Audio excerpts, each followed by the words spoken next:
Hi and welcome to another video. This video's content is all about the door. The big fat door. So why do I keep calling it big fat door? For obvious reasons. First, it's a big door. I mean, it's 2 meters by 1.5 meters. Secondly, the door is really thick. I mean, it's 125-ish millimeters. I mean, that's fat enough, right? I mean, the door is so fat, even Chuck Norris had to sweat when he lifted it. 13 centimeters thick door, but why? Just why? Why do I need a big fat door like this? I mean, really, this thick? Well, I wanted a soundproof door in order to make my workshop silent from the outside. Well, I achieved that. The door is soundproof, and let me show you how I made it. Take a look. First, I had a rough idea how the construction of the door is going to be like. Building a small piece to illustrate how the hinges are going to be mounted was very helpful, otherwise I definitely would have mounted them the wrong way. The best hinges to use will probably be those which can be adjusted after mounting them.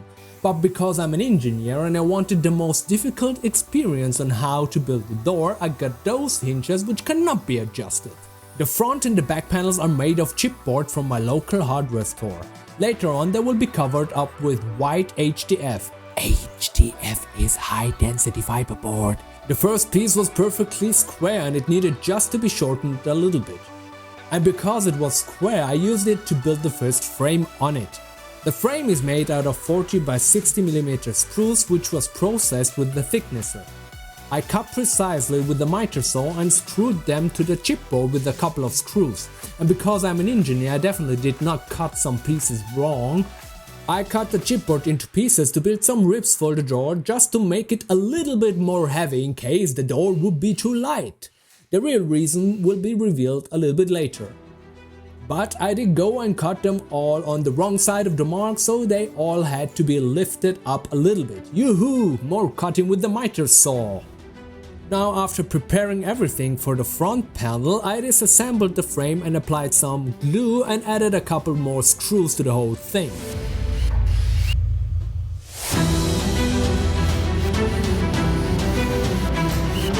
After gluing the ribs into the front panel, and yes, they are not perfectly equally apart from each other, I'm aware of this, but you know what, I'm perfectly fine with it, so should you be.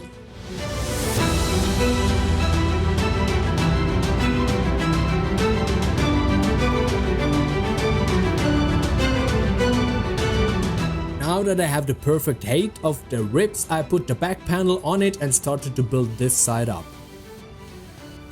The back panel is 18 mm longer and wider than the front panel. This is to provide an offset to make the door more like a door and not like a flat board. For that, the same procedure is done, and one thing I had to learn the hard way. To build a frame, the miter saw needs to be set at exactly 45 degrees. If you have just 1 degree off, the frame is going to look like a donkey's mouth. The first frame is not that bad, but I definitely had to adjust the miter saw a little bit. I disassembled everything again and applied glue as the previous one and added more screws. Then we put both pieces together and used a piece of wood to adjust it so it would be exactly centered. I drilled 2 holes just to make it easier to find the positioning again. Really, the best feature of this door is to keep the sounds inside the workshop, and at first I wanted to use wool or even foam boards for the internal filling. But I had so much chips left over from the whole thicknessing, so I just used all of it in that door. The downside of that is if the door catches fire, this is going to be burning like hell, no joke. So the real reason for the ribs is in order to keep the chips well distributed inside the whole door. We put the front panel or the back panel, I really have no idea which one is which, but you get the point. So anyways, the 2 pieces are glued and screwed together. The next step is putting the HDF board on the backside and fixing it with this really ass nail clinch stapler kind of machine.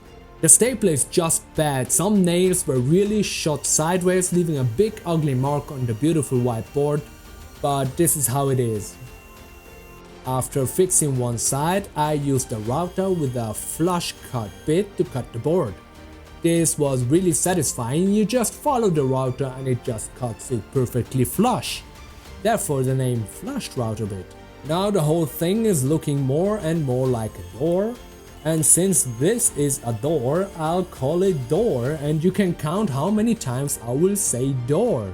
So we turned the door around and I marked the size of the hole for the lock body and drilled the holes and cut the part out with the jigsaw.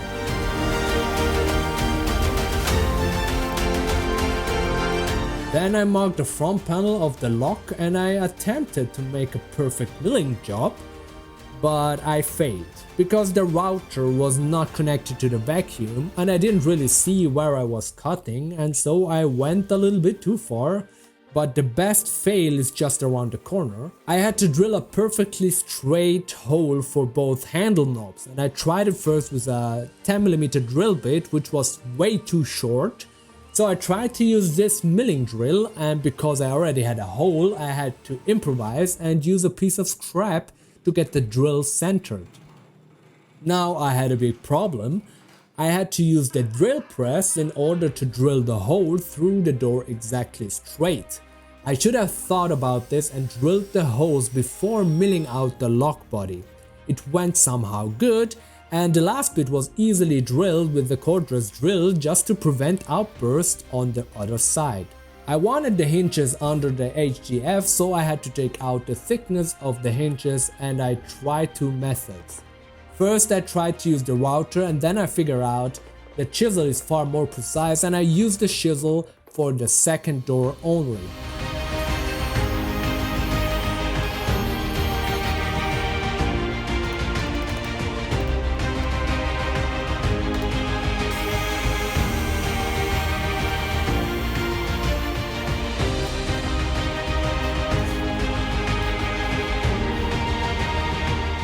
I flush trimmed the second panel and had to thin out the areas where the hinges were screwed beneath.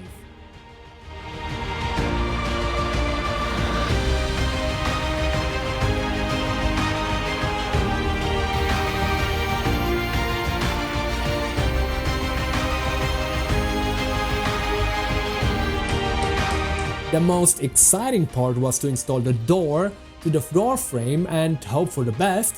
The frame was made out of 80mm boards, video to that is linked, so I did not have much travel to mount regular wood screws for the hinges. So I figured out that using thread sleeves and M6 metal screws would be better, since the router threads would have a diameter of 10mm and would hold better.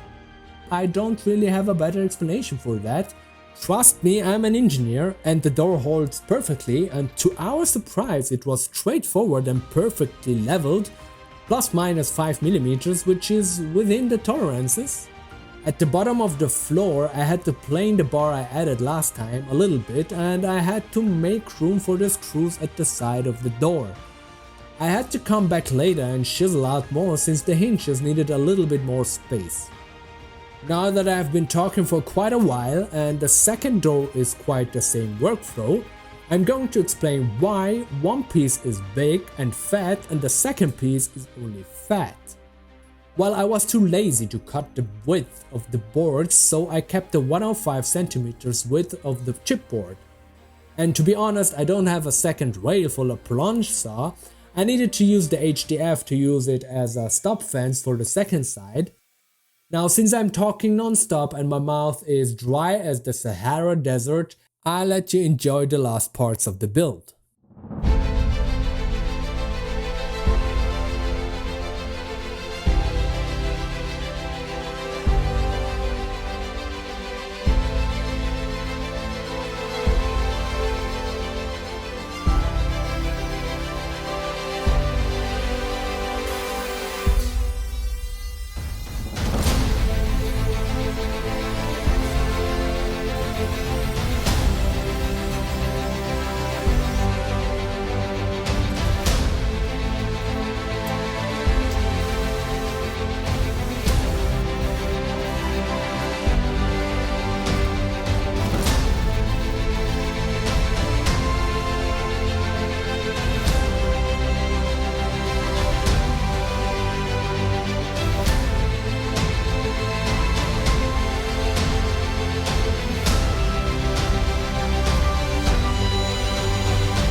let me show you something. Pretty cool, right?